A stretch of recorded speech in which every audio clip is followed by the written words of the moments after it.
Nosso Deus. Olha para o teu irmão, bota a mãozinha bem pertinho dele assim, ó. Coloca a mãozinha, coloca assim em frente à boca do teu irmão, vê se ele está respirando. Ele está respirando. Teu irmão está respirando? Então, se ele está respirando, ele pode louvar mais forte.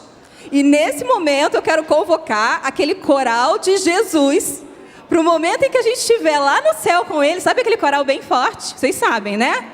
Com as nossas vozes, um coro de anjos entoando louvores ao nosso Senhor. É isso que eu espero de cada um de vocês nessa noite e é o que o Senhor espera de nós. Então, com as nossas vozes bem fortes, vamos continuar louvando ao nosso Deus com um cântico que diz o seguinte: louvemos ao Senhor. Que possamos estar louvando ao único Deus, ao nosso único Salvador, aquele que nos deu fôlego, que nos deu vida. Por isso estamos aqui hoje. Então, nesse momento, eu venho te convidar para, com todo o teu fôlego, louvar o nome do nosso Deus.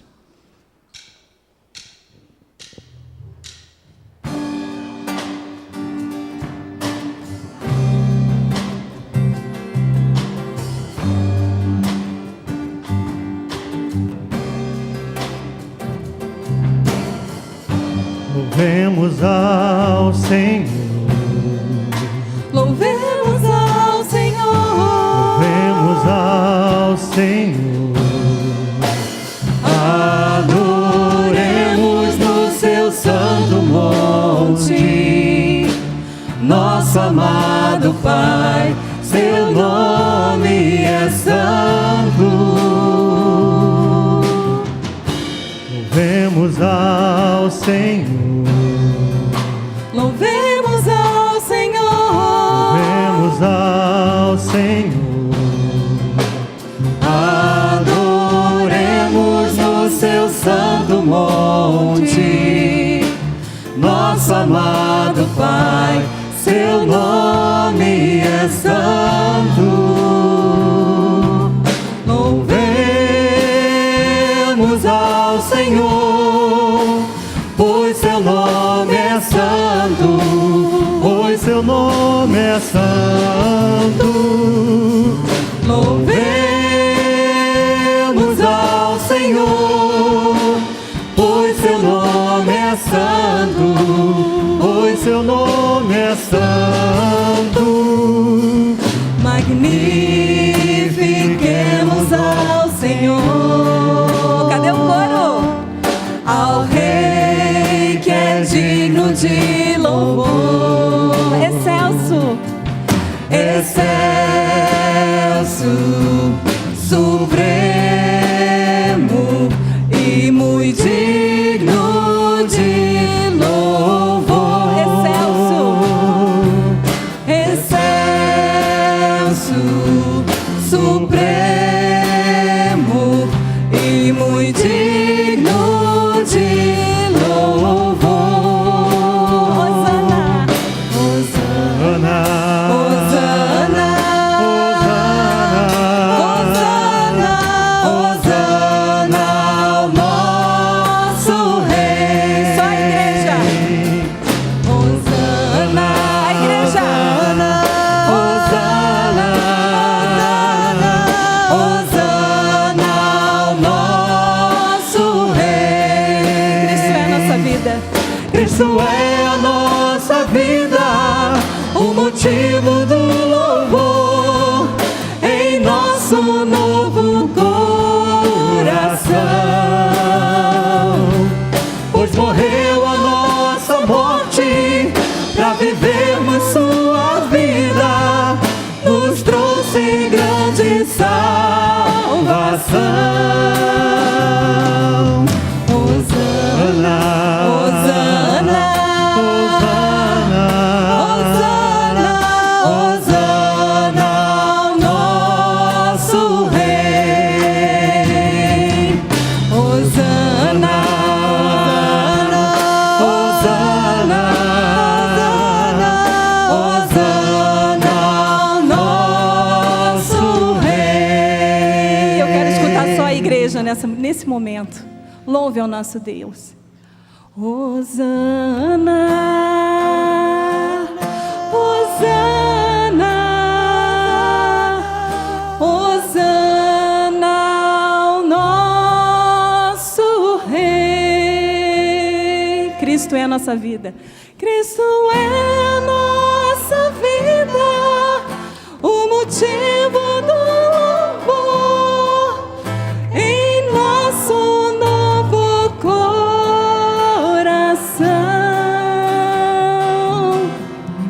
pois morreu a nossa morte para vivermos sua vida, nos trouxe grande salvação.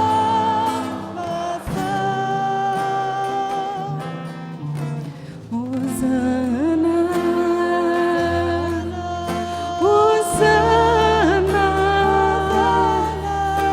Hosana ao nosso Rei. Aleluia, Senhor, obrigada. Obrigada, Senhor, porque podemos te louvar. Obrigada, Senhor, porque temos a certeza que Tu estás aqui entre nós. O Teu Espírito Santo está aqui entre nós, Senhor. Conduza, Senhor, esse momento, conduza esse culto. Abençoe a vida de cada um dos meus irmãos, Senhor. Usa-nos, Senhor, em nome de Jesus, eu te peço. Amém, Pai. Podem se sentar todos.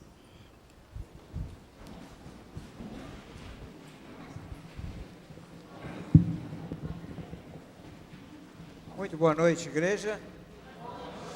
Hoje temos um monte de lugar vazios aí. Vocês com os professores amanhã, que estão amanhã terça-feira, né? Se aproveitaram para viajar um pouco. Eu gostaria de lembrar alguns avisos. Eu queria convidar vocês para o sábado, né? Sábado está nascendo mais uma filha da nossa igreja. Lá na Elvio Basso, ali em frente a Tumeleiro, né? Vai ser então organizada a quarta igreja batista, aqui em nossa cidade. Nós estamos muito felizes com isso e você está convidado para essa festa. Então, no sábado, 19h30, logo ali naquele trevo do Mercúrio, né? Que era o Expresso Mercúrio, ali um pouquinho mais abaixo, do lado ali, tem a Tumeleiro e na frente, então, tem a quarta igreja. Você está convidado para aquela festa que vai ter lá, um concílio, para examinar se eles têm condições, mas nós sabemos que eles têm condições. Vamos fazer, então, o culto de consagração da quarta igreja batista. Quem, inclusive, mora ali por perto, né, se você quiser ir lá conhecer, fique livre para isso. Esse mês de outubro é o mês da criança. E você recebeu no seu boletim esse convite aqui. A Patrícia vai estar lá na saída, assim que terminar o culto, numa mesa, e ela tem mais convites. Você leve para casa. No próximo domingo, a nossa programação vai começar às 16 horas, com brincadeira para as crianças. Vão ter muitos brinquedos aí, e muitas, né, como sempre temos feito. E você, então, está... quem sabe você convida uma criança para estar aqui naquele culto. E à noite vamos ter um culto muito festivo, né? Um culto para a criança e para os pais também. Então, nós damos muito enfoque às crianças e gostaríamos que você, então, pudesse, naquele domingo, no próximo domingo, trazer as crianças mais cedo e ficar, inclusive, para o culto à noite. Os surdos vão fazer um encontro lá no ABG, e eles nós estamos precisando ainda empréstimo de 2 cadeiras para o carro, né, de crianças, porque vão os filhos, né, e nós estamos precisando de 2, já conseguimos algumas, mas estamos precisando de mais 2 cadeiras. Quem tem, por favor, fale, Rosalena, fica de pé ali, procure a Rosalena ali, ó, ofereça, e logo no outro dia a cadeira vai estar de novo à sua disposição. Todas as pessoas que trabalham naquele encontro, no retiro, QSE, que nós fazemos, né? Nós vamos ter um encontro agora em novembro. Se você quer ir, quem não fez, olha, não perca essa oportunidade. Quem já fez, se quiser fazer a segunda vez, pode fazer a segunda vez. Marquesan, fica de pé aí, Marquesan. Procure o Marquesan lá, faça a sua inscrição com ele. E todas as pessoas que trabalham na equipe, eu gostaria de convidá-los para quinta-feira, às 20 horas, temos uma reunião, ok? Quinta-feira, nós já vamos começar a programar o próximo QSE. E o último aviso, nós temos a irmã Denise, que está internada, e ela está precisando de doadores de sangue. E nós estamos precisando de pelo menos 50, porque na realidade ela está precisando de plaquetas. Então, o irmão que puder fazer isso, durante essa semana, de 8 horas da manhã até as 2 horas, até as 14 horas, não fecha meio-dia. Se vocês puderem ir ali no Hemocentro do Hospital de Caridade, na Floriano, com a Duque, certo? Procurem, olha, eu queria doar sangue para Denise Ramos Ribeiro. Ela está precisando realmente. Os irmãos vão abençoar aquela irmã que é tão querida para nós, né? E que está precisando dessas plaquetas. Então, se alguém tiver alguma dúvida, esqueceu o nome, não tem boletim, pode me procurar que eu vou dar toda a orientação, mas de 8 horas da manhã até as 14 horas, o Hemocentro está aberto. Por favor, vá lá. Qualquer tipo de sangue, né? Eles aproveitam as suas plaquetas aí para aquela irmã que está necessitada. Amém? Vamos ficar de pé e vamos dar um abraço, um aperto de mão e um bem-vindo, né? Nós estamos juntos nesse culto, somos todos um em Cristo Jesus. Então faça aquele cumprimento.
Uma pequena correçãozinha para as doações de sangue da Denise.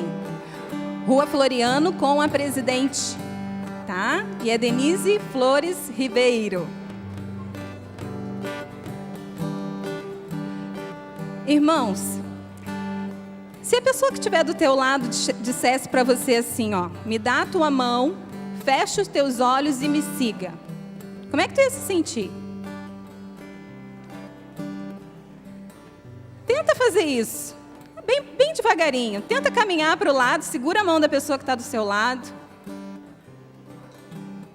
Você vai ter que confiar nela. Certo? Você confia na pessoa que está do teu lado?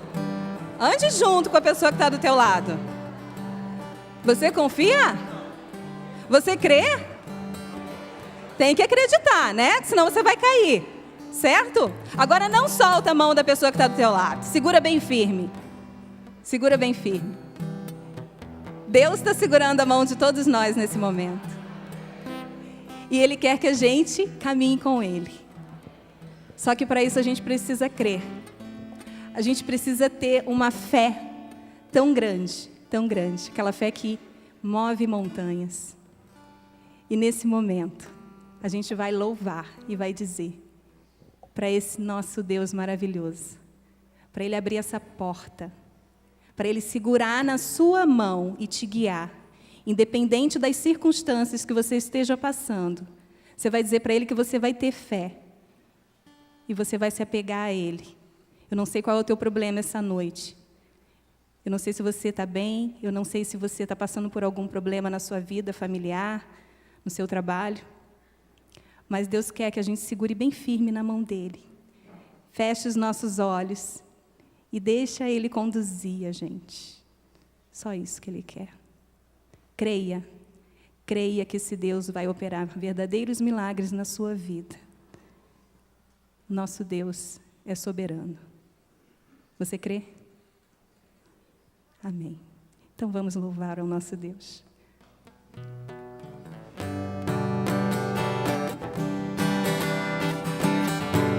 Vamos com as palmas.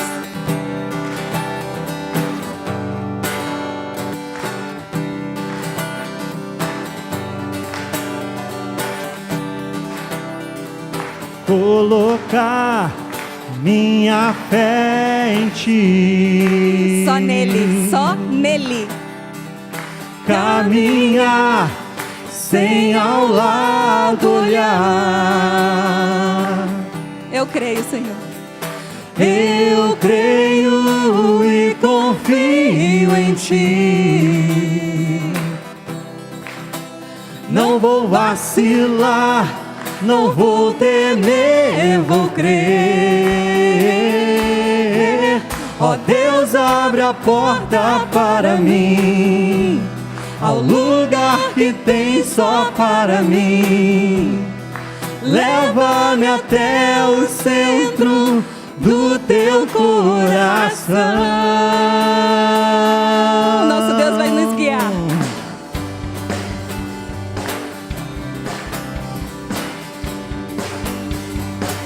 Guia-me, Senhor. Guia-me segurando minhas mãos. Carrega-me, Pai. Carrega-me quando não posso mais andar. Protege-me, leão da tribo de Judá. Não vacile. Não vou vacilar, não vou temer, vou crer. Ó Deus, abre a porta para mim, ao lugar que tem só para mim. Leva-me até o centro do teu coração. Ó Deus, abre a porta para nós. Ó Deus, abre a porta para mim, ao lugar que tem só para mim. Leva-me até o centro do teu coração. Creia, irmão, acima de qualquer coisa, acima do medo, acima da dor, creia que Deus vai te carregar no colo e vai te guiar. Aonde você estiver, o nosso Deus vai nos guiar. Acima do medo, acima da dor, acima da aflição. Acima do medo, acima da dor, acima da aflição. Ó Deus, abre a porta para mim, ao lugar que tem só para mim. Leva-me até o centro do teu coração. Ó Deus, abre a porta para mim, ao lugar que tem só para mim. Leva-me até o centro do teu coração, um lugar de comunhão.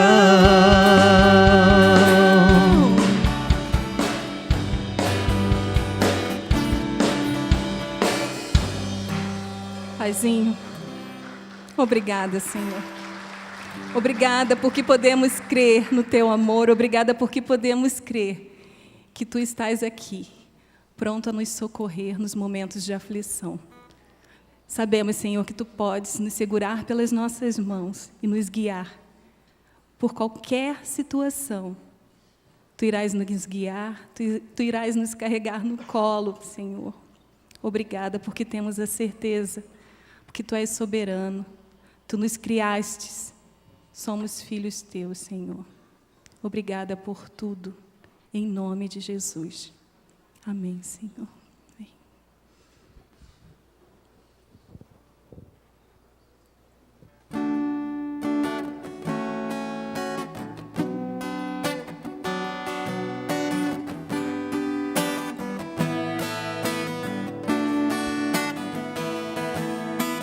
Tu és soberano sobre a terra, sobre os céus, tu és Senhor absoluto.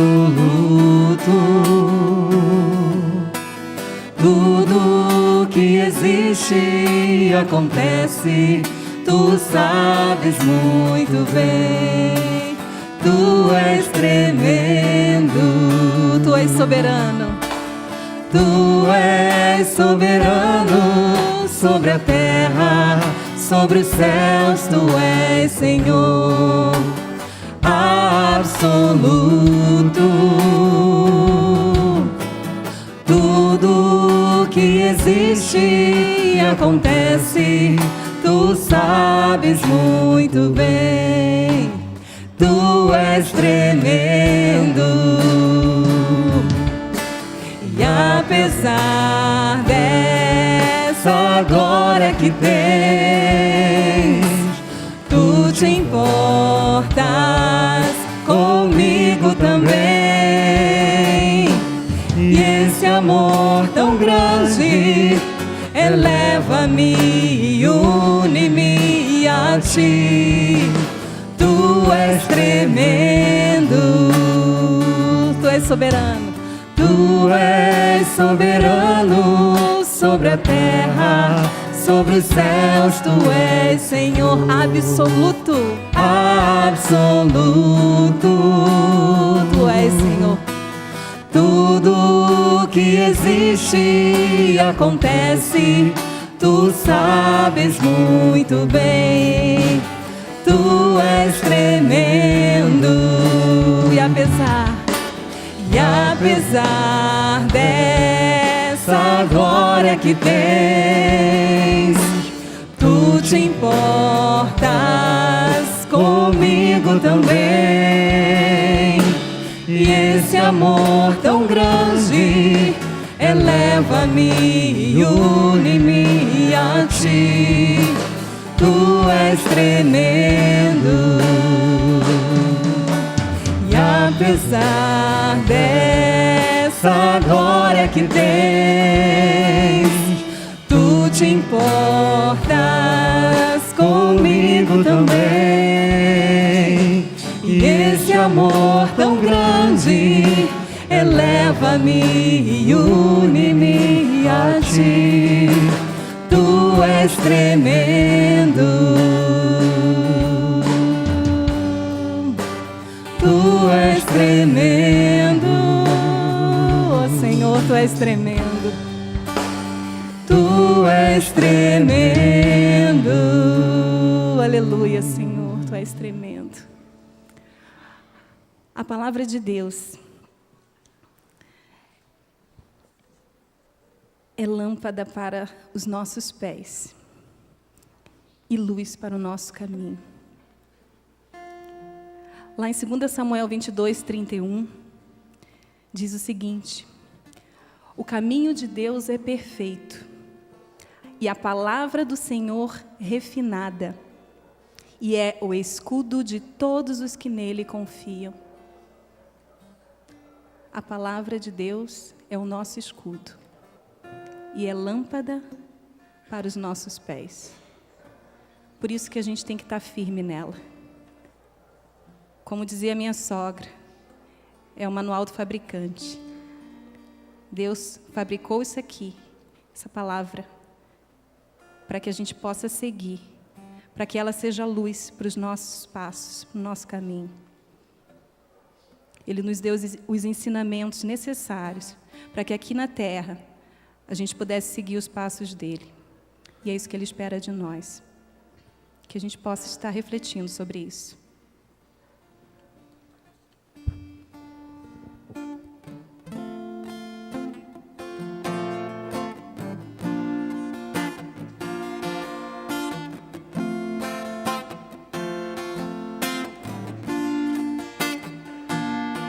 Tua palavra é luz para o meu caminho. Tua palavra é lâmpada para os meus pés. Tua palavra é luz para o meu caminho. tua palavra é lâmpada para os meus pés, e o teu amor é como a doce água que vem a mim, como em meio a um deserto.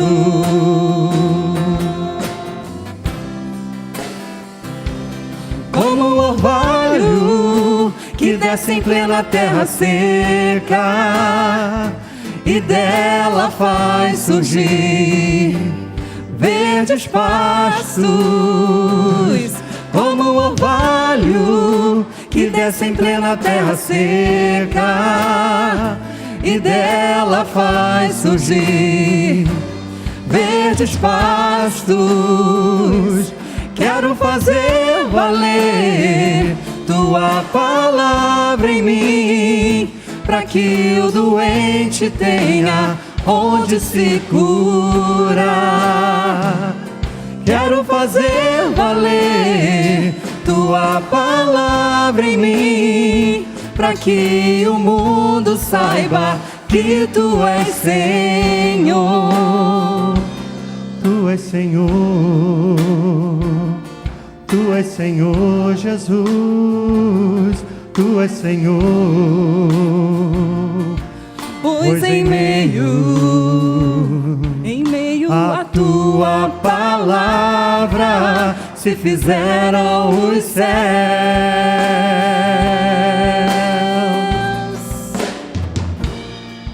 e o brilho do sol se fez reinar em meio às trevas.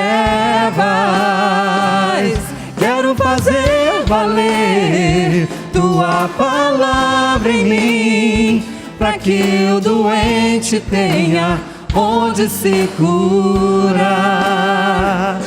Quero fazer valer tua palavra em mim, para que o mundo saiba que tu és Senhor. Tu és Senhor, tu és Senhor Jesus, tu és Senhor. Tu és Senhor. Amém, Senhor. Tu és o nosso Senhor. Amém, Pai. Todos podem sentar.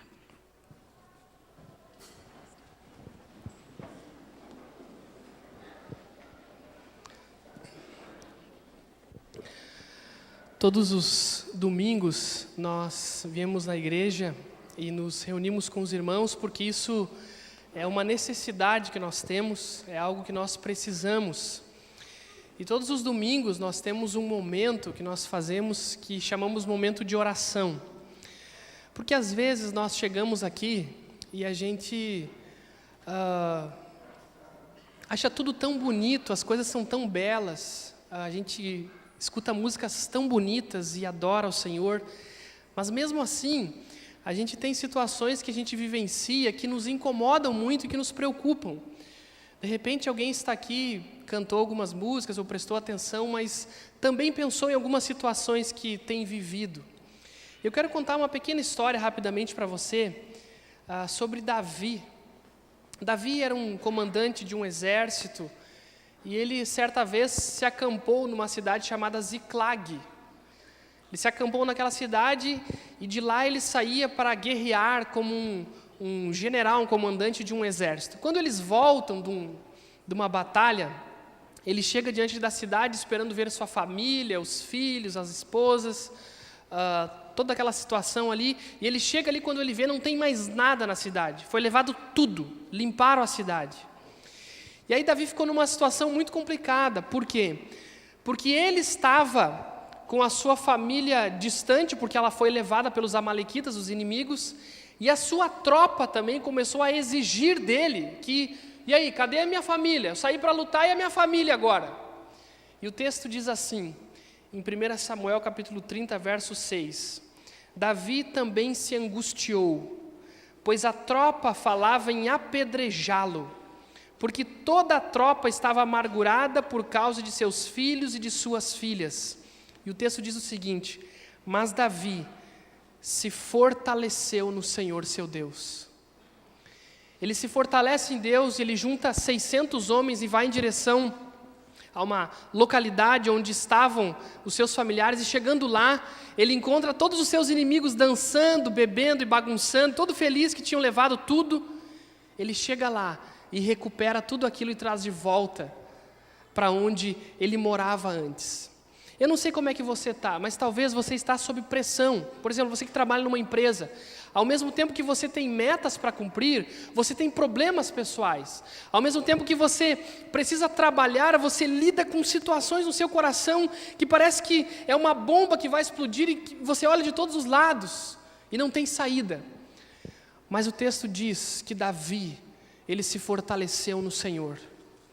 E quando nós nos fortalecemos no Senhor, a gente se levanta e Deus vai à nossa frente e Ele nos abençoa. Talvez aqui hoje tem pessoas preocupadas, precisando de uma força sobrenatural. De repente você está lutando só com a força humana, mas você ainda não se fortaleceu no Senhor. Esse momento de oração agora é o momento de a gente dizer: Deus, me ajuda, Pai. Pega na minha mão, me dá força, Senhor. Resolve essa situação. Resolve os problemas da minha família, Senhor. O inimigo veio aqui e bagunçou, Senhor. Coloca as tuas mãos nisso. E peça para Deus: Deus, me fortalece. Amanhã é segunda-feira. Deus, me dá força para continuar. E busca a força no Senhor. Eu queria que você fechasse os teus olhos agora. Nesses segundos, você dissesse para Deus: Deus, eu estou precisando disso, Pai. Está apertado o negócio, me ajuda nessa área. Me dá força nessa área. Eu preciso disso. Então, ore a Deus agora e fale com o Senhor nesse momento.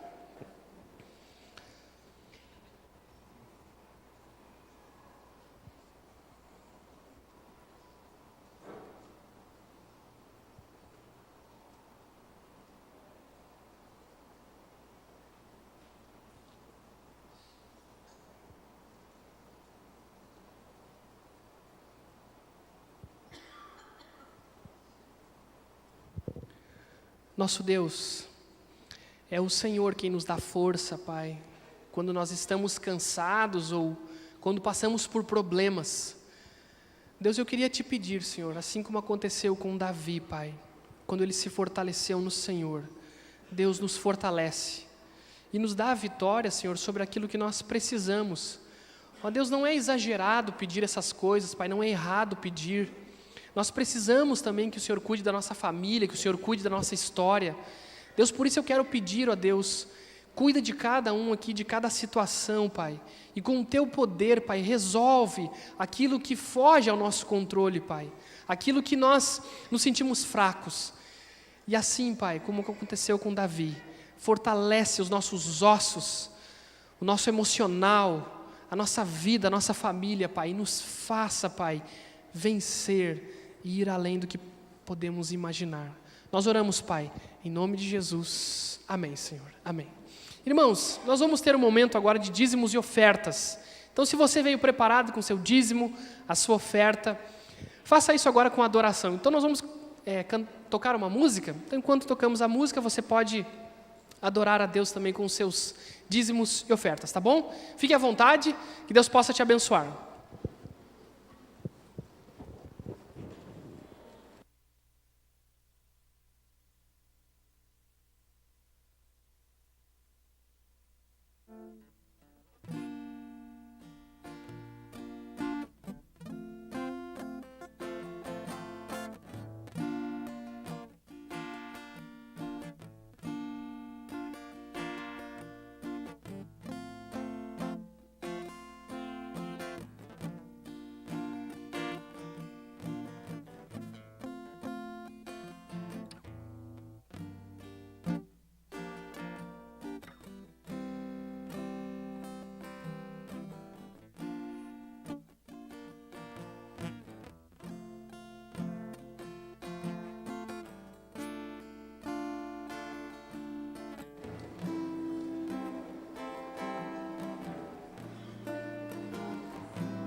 Nós vamos orar, agradecer a Deus também por esse momento. Nosso Deus, muito obrigado, Pai, porque o Senhor tem nos sustentado e nos cuidado, Pai, de uma forma que nós não podemos imaginar, Senhor.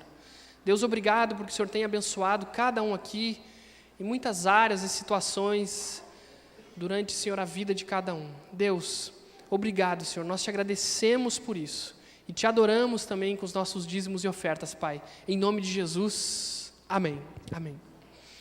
Irmãos, nós estamos numa série de mensagens, já encerrando, sobre qual tema? Não podemos desdizer aquilo que Deus disse. E hoje nós vamos enfocar na vida de uma pessoa chamada Marta, na vida de Marta. Eu quero que você preste atenção sobre a história dessa mulher, e nós queremos analisar a sua vida. Hoje nós vamos falar sobre Marta, uma mulher decidida, uma mulher que nós podemos chamar uma mulher de atitude, porém uma mulher crítica e autoritária. Será que é isso? Nós vamos analisar a vida dessa mulher. Eu quero contar a história dela rapidamente. A Bíblia fala pouca coisa a respeito dessa mulher, mas a gente pode tirar algumas lições. O que aconteceu? A história é muito conhecida. Jesus chegou num povoado, na casa de Marta, e quando ele chegou lá, a irmã dela se sentou aos pés dele, de Jesus, e quebrantada, o adorava e aprendia coisas sobre Deus, sobre as verdades da vida, as verdades que Jesus tinha. Marta foi para a cozinha e começou a preparar algumas coisas para Jesus, até porque o Senhor estava na sua casa, ela queria tratar ele bem. Só que aconteceu um problema.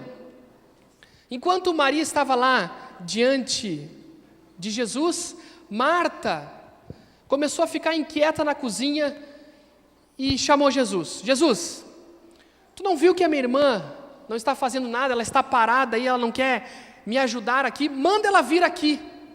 Vem aqui, diz para ela vir aqui. Ali, nesse exato momento, Marta demonstra ser uma mulher autoritária. Por quê? Porque ela ela manda em Jesus e em Maria. Ela diz para Jesus, Jesus, manda que Maria venha aqui. Então ela mostra ali que ela é uma mulher autoritária. E Jesus, então, ensina ela. Mas por que ela era assim? Porque ela estava muito atarefada, porque ela era solitária, ela era ansiosa e ela era preocupada sobre Marta. E aí Jesus diz para ela, olha, o mais importante é você parar, você se quebrantar e aprender.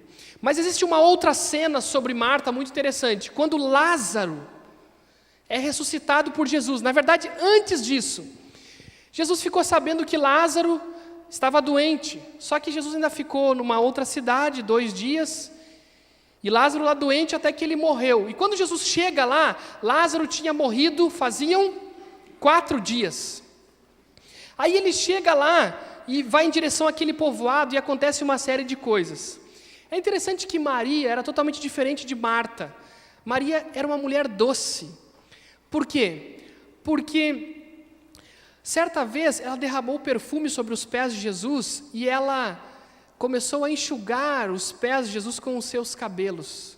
E é interessante que quando Lázaro morre, Jesus encontra Maria, não Marta, Maria, ele se comove. Ele chora, ele vê aquela situação de Maria e ele se comove e chora. E Marta, como é que foi Marta? Sabe o que aconteceu?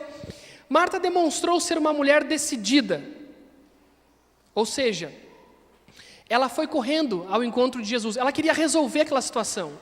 E ela foi correndo até Jesus. Ali ela mostra que ela é uma mulher decidida. Mas agora, aparece uma mulher crítica aqui. Como assim crítica? Sabe o que acontece? Quando ela chega perto de Jesus, ela diz assim, Senhor, se o Senhor estivesse aqui, o meu irmão não teria morrido. Seria a mesma coisa que ela dissesse assim, que bonito, né? 4 dias depois, o mestre que eu tenho confiado chega e o meu irmão já está morto. E agora? Ela demonstra ali uma certa crítica com relação a Jesus. Agora também ela mostra ser uma mulher autossuficiente e autoritária. Olha que interessante. Ela diz assim para Jesus, mas eu sei que mesmo agora Deus te concederá tudo quanto lhe pedires. Ou seja, ela diz assim, ó, te vira, meu. Tu vai pedir para Deus e Deus vai fazer o negócio acontecer. Ela mostra ali ser uma mulher autoritária e autossuficiente, dizendo assim, ó, eu sei que tu vai agir nessa situação. Mas ainda acontece aqui agora uma confusão.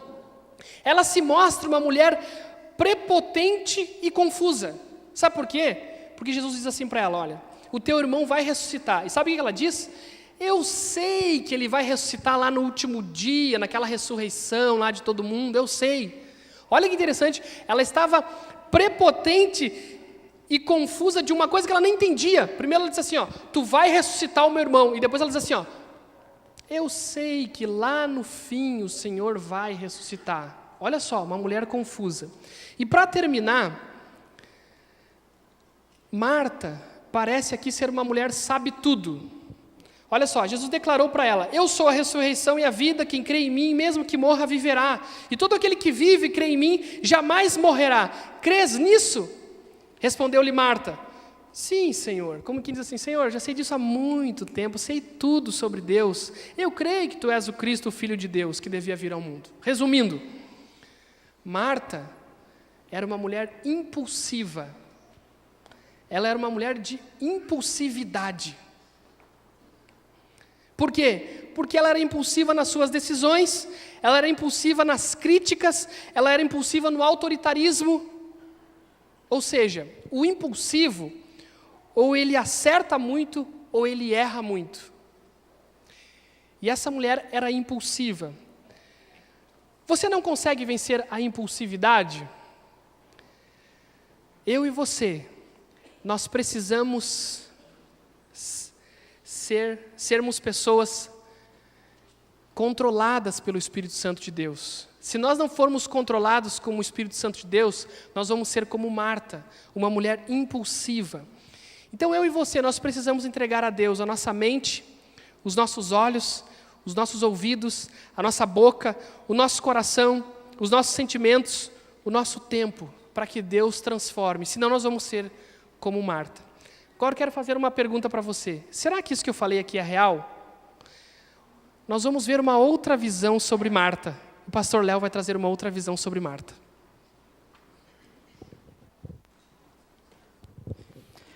Boa noite. Talvez se eu pudesse denominar essa minha parte, talvez eu diria Marta, a injustiçada. Eu quero ler o texto com você. O pastor João citou duas partes da história. E eu quero lá então, em João capítulo 11, gostaria de ler o texto com você. Quero que você preste atenção em alguns detalhes do texto. João 11, a partir do verso 17, diz o seguinte, quando Jesus está indo em direção a Lázaro já morto. Quando Jesus chegou lá, já fazia 4 dias que Lázaro havia sido sepultado. Betânia ficava a menos de 3 quilômetros de Jerusalém, e muitas pessoas tinham vindo visitar Marta e Maria para as consolarem por causa do irmão, por causa da morte do irmão. Quando Marta soube que Jesus estava chegando, foi encontrar-se com ele, porém Maria ficou sentada em casa. Então Marta disse a Jesus, se o Senhor estivesse aqui, o meu irmão não teria morrido. Mas eu sei que, mesmo assim, Deus lhe dará tudo o que o Senhor pedir a ele. O seu irmão vai ressuscitar, disse Jesus. Marta respondeu, eu sei que ele vai ressuscitar no último dia. Então Jesus afirmou, eu sou a ressurreição e a vida, quem crê em mim, ainda que morra, viverá. E quem vive e crê em mim, nunca morrerá. Você acredita nisso? Sim, Senhor, disse ela. Eu creio que o Senhor é o Messias, o Filho de Deus, que devia vir ao mundo. Eu gostaria de olhar para Marta agora como uma mulher de fé. Não sei se você consegue perceber todos esses detalhes no texto, mas Marta, no meu ponto de vista, ela apresenta aqui uma fé que poucos conseguiram ter. Que poucos tiveram uma percepção que poucos tiveram. Por exemplo, no versículo 21, quando ela afirma para Jesus, Jesus, se o Senhor estivesse aqui, o meu irmão não teria morrido. Eu estou vendo aqui alguém que sabia, conhecia o poder de Jesus. Alguém que demonstra que depositou a sua fé em Jesus. Ora, o seu irmão estava doente, estava a ponto de morrer, Jesus é avisado e ele não chegou a tempo, ele não foi, ele se demorou, como o pastor João disse. Mas ela diz, olha Jesus, se tu estivesse aqui, o meu irmão não teria morrido. Eu sei que tu faria alguma coisa. Então essa mulher, ela demonstra fé, e eu gostaria que você e eu tivéssemos a fé como Marta teve. Ela teve a fé porque ela sabia que Jesus, que a sua presença podia fazer toda a diferença. Eu não é assim na sua vida, eu não é assim na nossa vida. Quando nós deixamos Jesus distante, quando Jesus não está conosco, parece que as coisas não acontecem. Mas ela tinha fé que se Jesus estivesse ali, algo teria acontecido, o seu irmão não teria morrido. Ela sabia que Jesus tinha todo o poder, que tinha toda a autoridade. Então é alguém que tinha fé. Talvez, eu creio, pastor João, ouvindo o que o seu irmão disse, né, aquela mulher impulsiva, eu vejo a fé dela. Aquela mulher autoritária, não, eu vejo fé. Eu vejo alguém que resolve acreditar em Jesus, crer nele, porque viu o poder de Jesus. Como eu e você já experimentamos tantas vezes. Agora, olha o versículo 22, dá uma olhadinha na sua Bíblia aí. Olha o que ela diz assim, ó, mas eu sei que mesmo assim, ou seja, mesmo diante da morte, Deus lhe dará tudo o que o Senhor pedir. Então, ela olha para Jesus e diz, olha Jesus, se o Senhor estivesse aqui, o meu irmão não teria morrido. Ela demonstra a fé, sabendo que Jesus pode fazer toda a diferença. E agora ela diz, Jesus, eu sei que mesmo assim, ou seja, mesmo numa situação final, mesmo quando a morte já foi decretada, mesmo quando parece que não há solução, se Jesus está presente, as coisas podem mudar. Você já enfrentou na sua vida situações em que parece que o fim já foi decretado? Já enfrentou situações em que alguém disse para você assim, olha, não tem mais jeito, não dá mais, as coisas não vão mudar. Talvez você esteja vivendo circunstâncias familiares, talvez saúde, talvez outra situação de relacionamento, em que alguém diga, olha, não tem mais jeito. Mas ela olha para Jesus com fé e diz, Jesus, eu sei que mesmo assim, mesmo diante da morte, mesmo diante de tudo o que aconteceu, eu sei que tu pode pedir a Deus, e Ele pode fazer o que o Senhor pedir. Essa mulher tem fé. Você ouviu a história, Jesus fala a respeito da ressurreição, mas lá no final, versículo 27 eu quero ler para você, porque Jesus fala a respeito da ressurreição, e Jesus diz, olha, eu sou a ressurreição e a vida. E olha a afirmação dela, versículo 27. Sim, Senhor. Jesus pergunta, você crê nisso? Crê que eu sou a ressurreição e a vida? Ela diz, sim, Senhor. Eu creio que o Senhor é o Messias. Essa palavra é importante. Eu creio que o Senhor é o Messias, o Filho de Deus, que devia vir ao mundo. Meus queridos, a Bíblia mostra que muitas e muitas e muitas pessoas andaram com Jesus. Que muitas e muitas pessoas ouviram as palavras de Jesus. Que muitas pessoas foram curadas por Jesus. Mas Marta teve a capacidade de identificar Jesus como o Filho de Deus. Lembra quando isso acontece com Pedro? Jesus pergunta para os discípulos, olha, as pessoas estão aí dizendo, quem eles estão dizendo que eu sou? Dizem que você é um dos profetas, é Elias, é isso, é aquilo. Ok, e vocês, quem dizem que eu sou? E aí Pedro diz, olha, tu és o Cristo, o Filho do Deus Altíssimo. O que Jesus diz? Pedro, você só disse isso porque foi te revelado do céu. Não é qualquer um que entende isso. Então essa mulher de fé, essa mulher teve visão, teve fé, porque ela entendeu quem era Jesus. Ela entendeu que Jesus é o Filho de Deus. Então, meu querido, tenha fé assim como teve Marta, que conseguiu ver além do que aquilo que o mundo dizia. O mundo dizia que o fim já havia sido decretado, ela continuou crendo, ela creu em Jesus. As pessoas olhavam para Jesus e diziam, é mais um dos profetas, é um homem bom, é alguém que tem muito conhecimento, é alguém que faz sinais e maravilhas aí, mas ela viu o Cristo, o Filho do Deus vivo. E é esse Jesus com quem você precisa se relacionar. É esse Jesus com quem você tem que depositar a sua fé.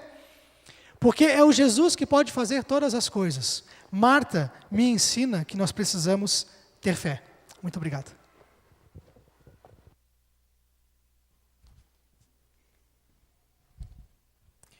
O Espírito Santo de Deus, ele tem dado dons aos homens para que nós possamos servir aos outros, para que os outros sejam abençoados.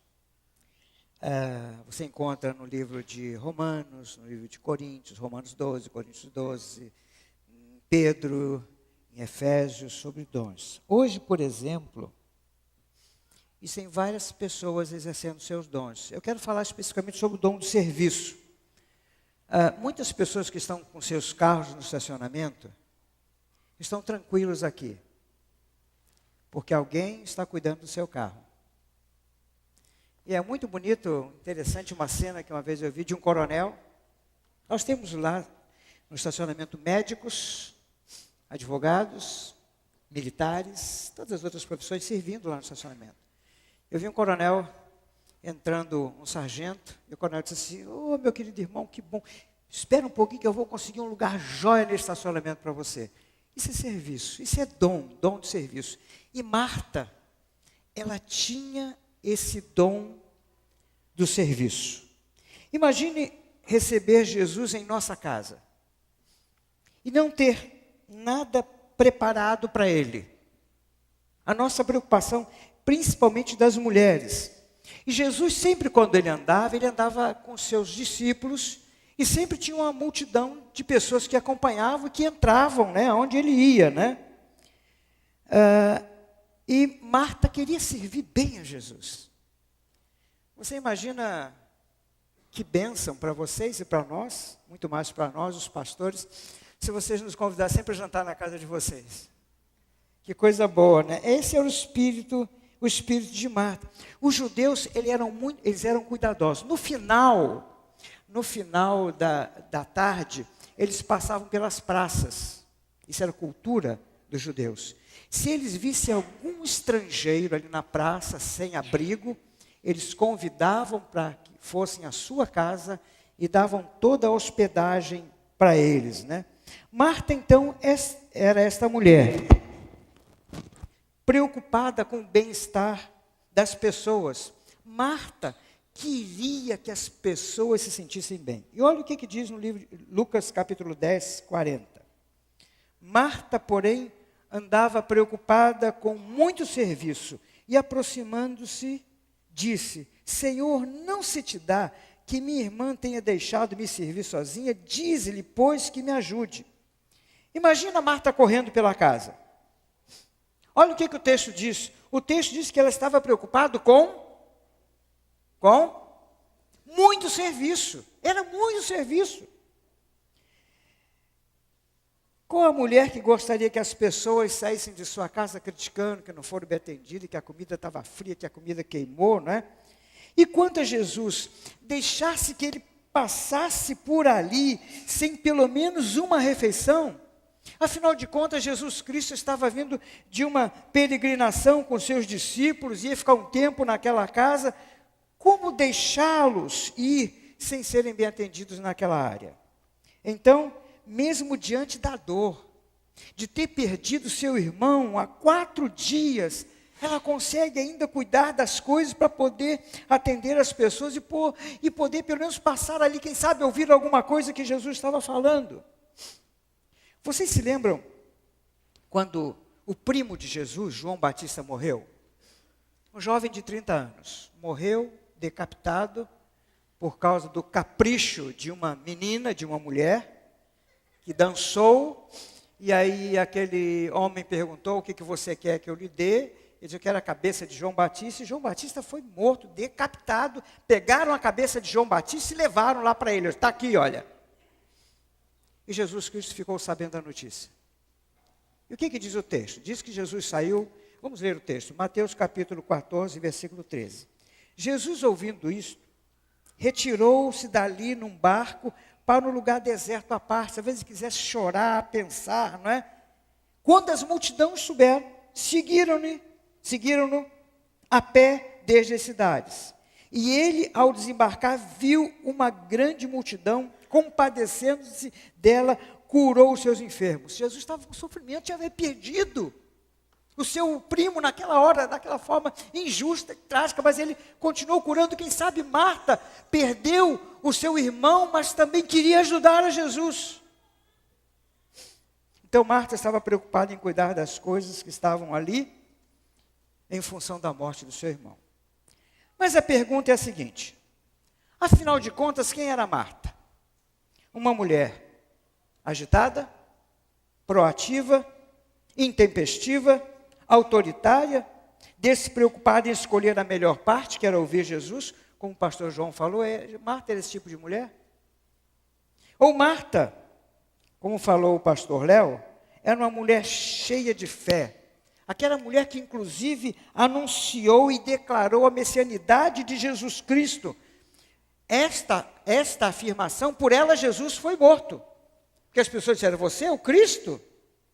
Por ela foi morto. Mas essa mulher já anunciou. Ou a mulher que tinha o dom do serviço, altamente preocupada com o bem-estar de Jesus, de seus discípulos, mesmo tendo o coração dolorido pela perda do irmão. Mas ela estava cuidando dos outros para que os outros ficassem bem. Bom, a resposta sobre isso eu não vou dar hoje. Né? Não vou dar hoje. Porque o objetivo dessa mensagem é dizer o seguinte, que de um texto bíblico, você pode tirar várias interpretações. E nós podemos ser enganados sobre a verdade, ou sobre as verdades de Deus para as nossas vidas. Alguns grupos no passado insistiam que a mulher não podia cortar o seu cabelo. Se a mulher cortasse o seu cabelo, ela iria para o inferno. Lendo a Bíblia. Outros dizem que se você tem um encontro com Cristo, você peca, você perde a sua salvação. E outras coisas mais. Mas vamos ver o que a palavra de Deus nos adverte sobre isso.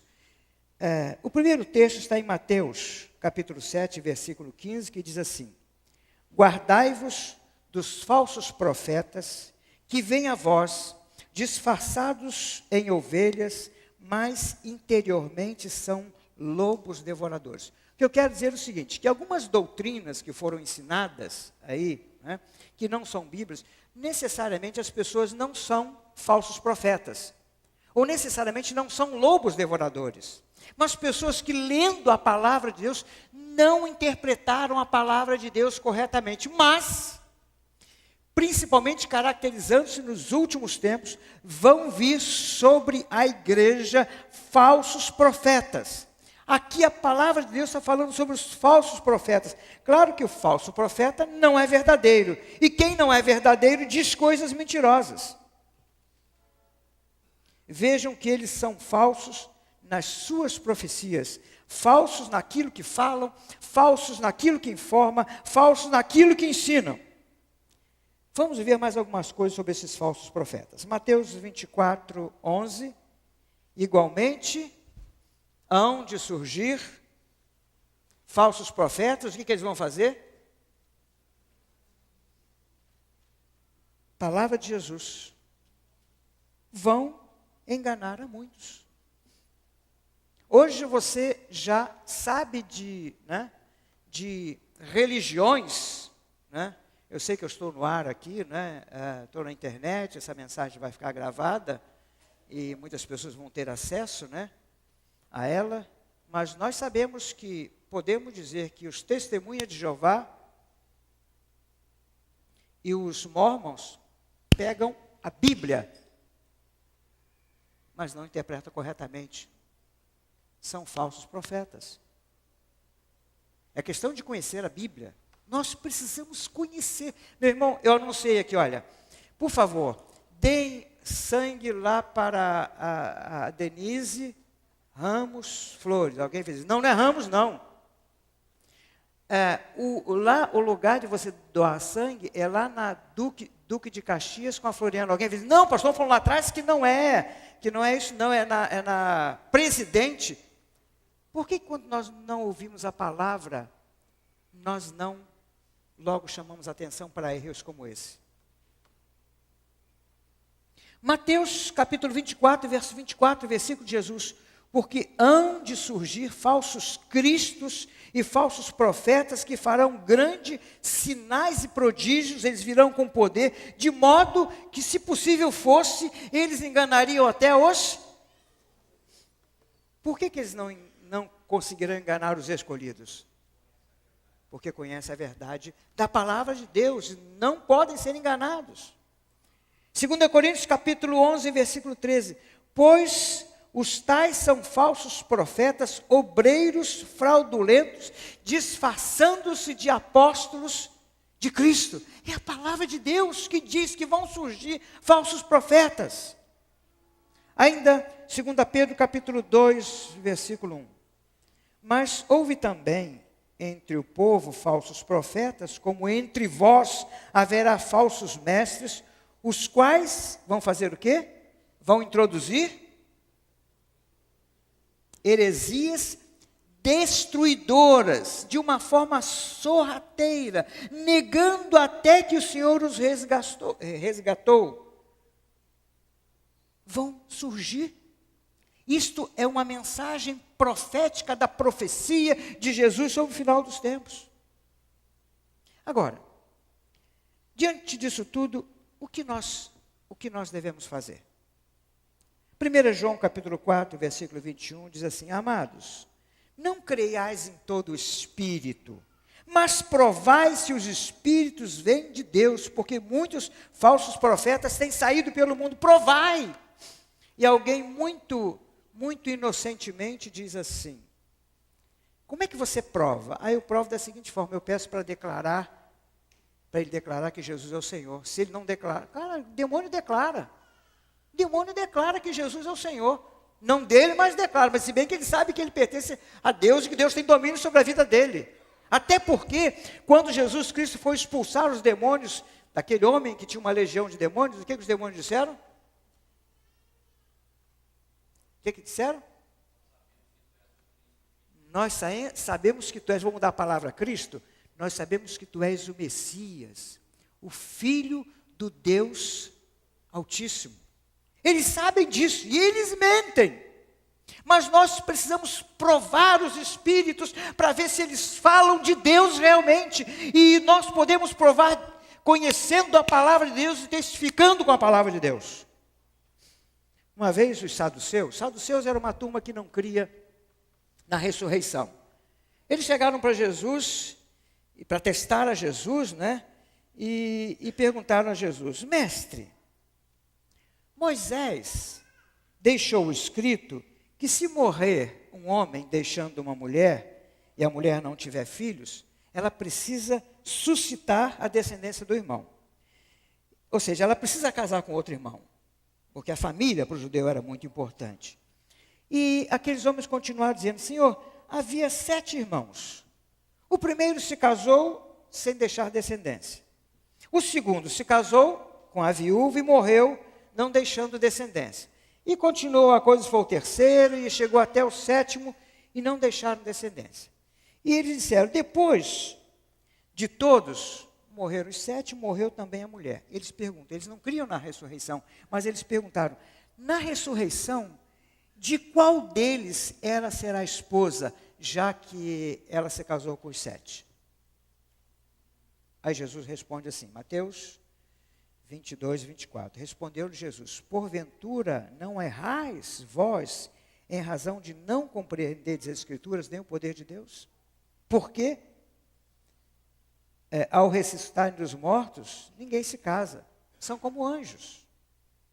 Mas o texto é esse aí: porventura vocês não sabem que vocês erram não conhecendo a palavra de Deus?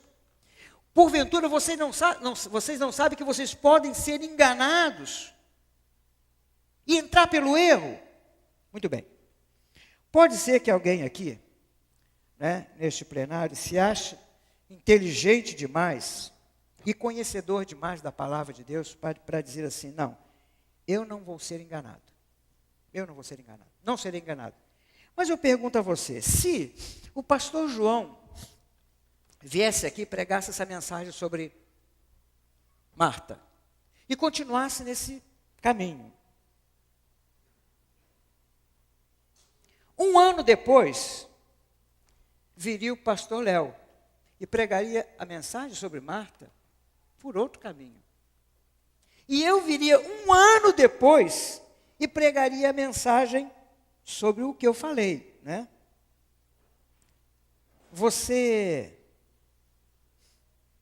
iria crer em qual delas? Talvez você cresça nas 3. Na primeira. Um ano depois, a segunda. Já esqueceu a primeira. E o terceiro ano, a terceira. O que você precisa fazer para não ser enganado? O apóstolo Paulo, ele estava na sua segunda viagem missionária. Ele com Silas, e eles foram para uma cidade chamada Tessalônica, e eles entraram na sinagoga e começaram a pregar, dizendo que Jesus Cristo era o Messias, né? E lá os judeus, por inveja, começaram a perseguir, eles tiveram que fugir, eles fugiram dali e foram para uma outra cidade chamada Bereia, cerca de 80 quilômetros de Tessalônica, e eles fizeram a mesma coisa. Entraram na sinagoga, só que lá naquela sinagoga, eles encontraram ouvidos atentos para a mensagem que estava sendo pregada, e eles queriam compreender aquilo que eles estavam ouvindo, né? E o que eles fizeram? O texto da palavra de Deus diz assim, Atos 17:10. Logo durante a noite, os irmãos enviaram Paulo e Silas para Bereia. Ali chegados, dirigiram-se à sinagoga dos judeus. Ora, estes de Bereia eram mais nobres que os de Tessalônica, pois receberam a palavra com toda a avidez, examinando as escrituras todos os dias, para ver se elas eram de fato assim. Com isso, muitos deles creram, mulheres gregas de alta posição, tal, e não poucos homens, né? Eles examinavam, ouviam a palavra, será que é isso mesmo? Será que confirma? Será que é dessa forma? Será que Deus realmente quer dizer isso? Isto era o que os bereanos faziam. Meus irmãos, como falamos no domingo passado, Deus nos deu uma regra de fé e prática, que é a sua palavra, que é a Bíblia, e os cristãos de Bereia sabiam disso. Eles queriam aprender, mas não queriam aprender cegamente. Mas para aprender, eles precisavam estudar, eles precisavam buscar fontes dignas de credibilidade, além de aprofundar o conhecimento deles e o nosso conhecimento, que nos impede de nós sermos enganados. Aqueles homens passaram a examinar todos os dias para verificar as palavras dos missionários. Às vezes eu vejo algumas pessoas, né, das religiões ou seitas que eu citei, né? Aí com a sua bíbliazinha ali, né? Com seus livros, né? Tal, de 2 a 2 lá. Eu fico olhando para aquelas pessoas assim, talvez eles estejam crendo nisso. Eles estão ali porque estão enganados. Eles pensam realmente que aquilo é verdade. Quero perguntar para você uma coisa. Você poderia ser enganado com certa facilidade? Você poderia ser enganado com certa facilidade?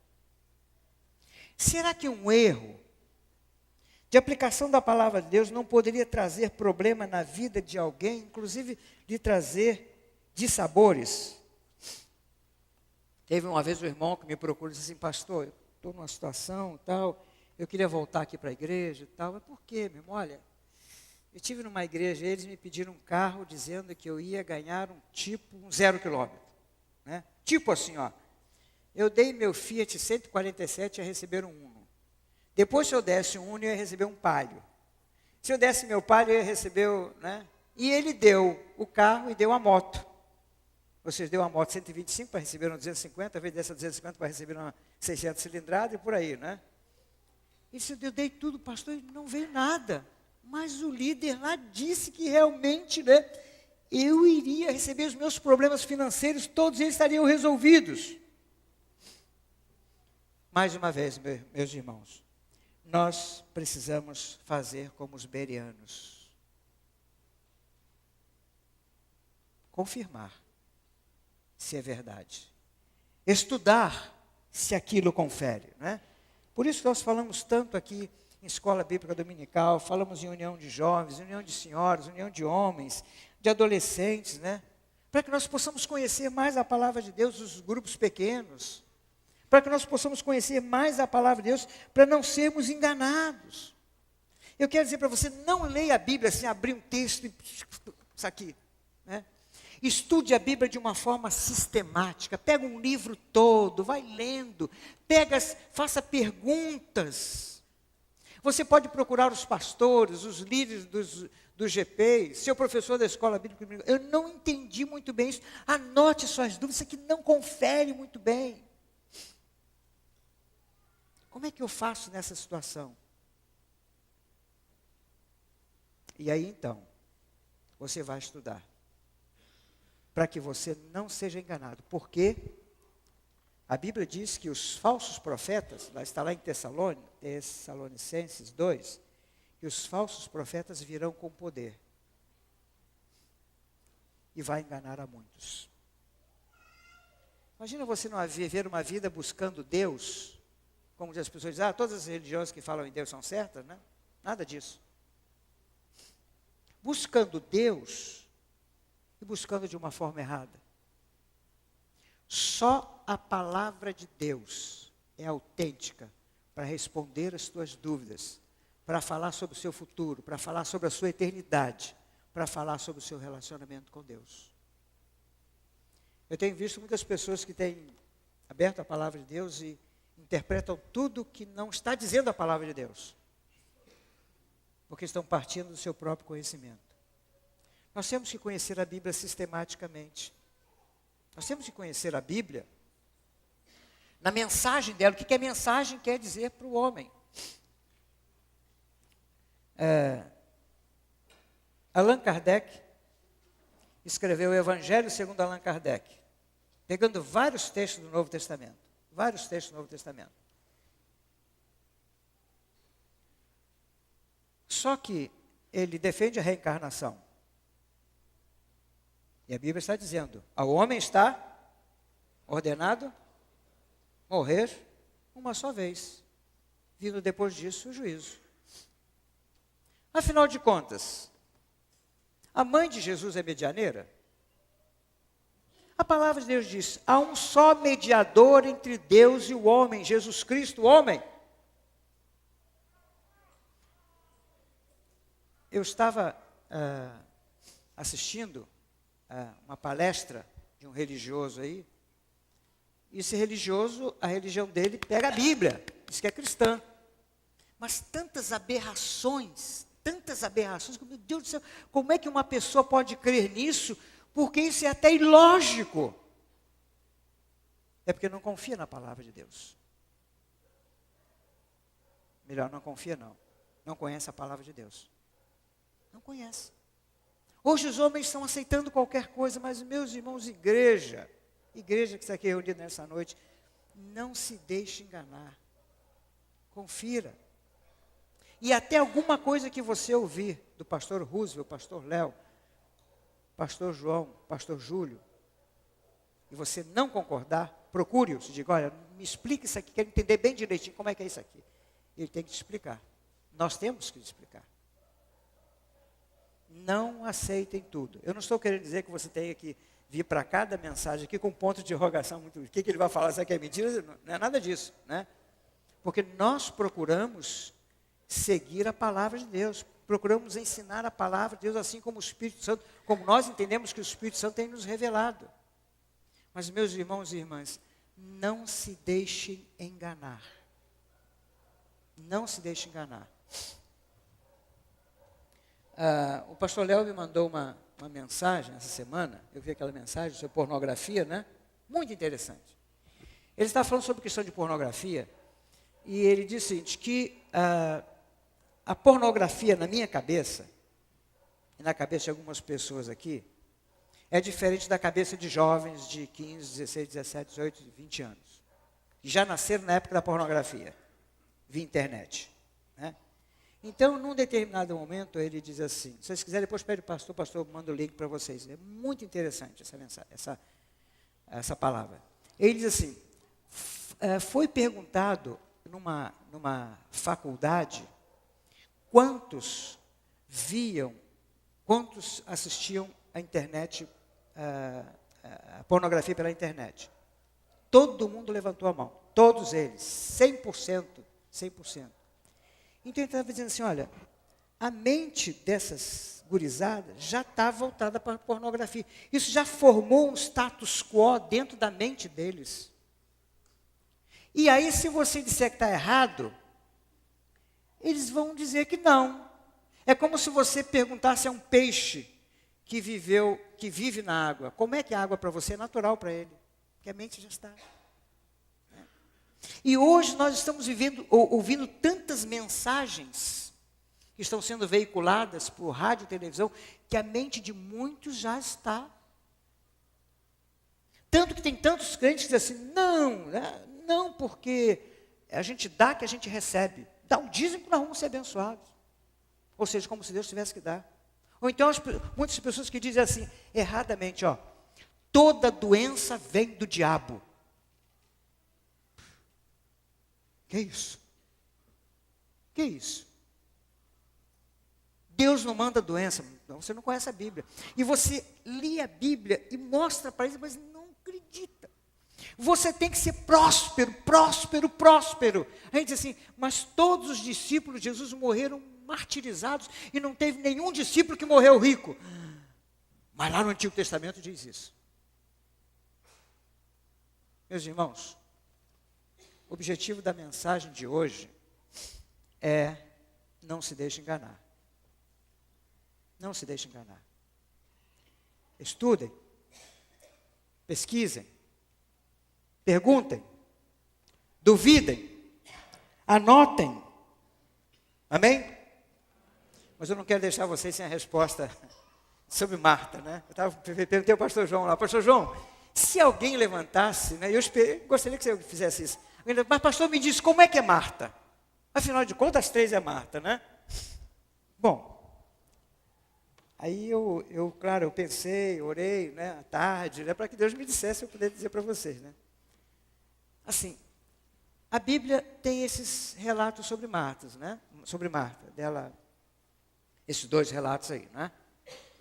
E Marta, ela estava ansiosa realmente, naquele momento, né? Jesus disse, olha, Marta, Maria escolheu a melhor parte. Mas nós não podemos qualificar Marta por isso que ela fez. Imagina se vocês me vissem por um erro que eu cometi. Imagina se eu visse vocês por um erro que você cometeu. Certo? Marta era uma mulher joia.